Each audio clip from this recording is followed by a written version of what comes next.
Hey Richmond, it's your Mayor Danny. On March 27th, I'll introduce the fiscal year 2026 budget for the City of Richmond. This is my first budget as your mayor. Typically, the process of developing a budget starts in August, which in my case, that was 4 months before we started this job. Fortunately, we have a great team with tons of experience working together and building a budget that deeply invests in meeting our community's needs. And there are a lot of great investments in this budget that I'm excited to share with you in coming weeks. Investments in schools, in housing, in neighborhoods, and the people that we rely on to provide the city services that our residents expect and deserve. But I want to be absolutely transparent with you.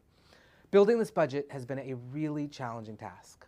We started the process facing a $90 million gap between expected revenues and projected expenses for this upcoming fiscal year, close to 9% of our total operating budget. So how'd that happen? Particularly when many of our residents are facing rising assessments and increasing property taxes. First, the City of Richmond faces some really unique challenges. For example, much of our taxable land is owned by tax-exempt entities like VCU and the state government. We also have some of the oldest infrastructure in the Commonwealth struggling with decades of disinvestment. Second, like many Virginia localities, we have to deal with inadequate state funding for K-12 education, as well as the expiration of funding from bold federal investments like the American Rescue Plan Act and the Inflation Reduction Act. In fact, federal officials have proposed even further reductions, hoping to make massive cuts to critical agencies like the Department of Housing and Urban Development and the Department of Education. Third, like your increasing rent or the skyrocketing price of eggs, or the cost of providing services that gets more expensive every year. And those rising costs have outpaced increases in revenues. Finally, to better serve residents, the City of Richmond has deeply invested in our staff. We're paying a living wage. We've transitioned to the Virginia retirement system. We've signed collective bargaining agreements, and we've improved benefit packages.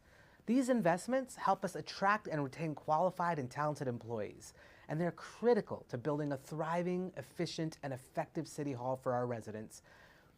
Even in the face of these challenges, the city must submit a balanced budget every year. To do that, our team has spent hours and hours working together to close that $90 million gap by using the tools available to us, strategically reducing expenses and increasing revenues. So I asked every department to take a hard look at their FY26 budgets and suggest creative ways to help close that gap. We reevaluated our non-departmental funding in part based on recommendations from the city auditor. And we worked with the city assessor to meticulously sharpen the estimate of property tax revenue. We looked under every couch cushion to find every dollar, and we thought long and hard about how to most responsibly use the resources, your tax dollars, that we have. After much hard and deliberate work, we've closed that gap and we've balanced the budget, which I'll introduce in a few weeks. This has been really challenging, and we had to make hard choices along the way.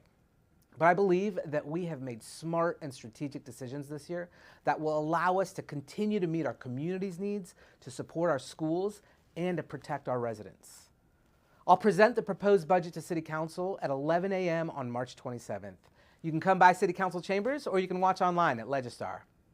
And finally, I want to express my gratitude and appreciation for Interim CAO Sabrina Joy Hogg, our Director of Budgeting and Strategic Planning, Megan Brown, and all of the staff who put so much effort into this year's budget.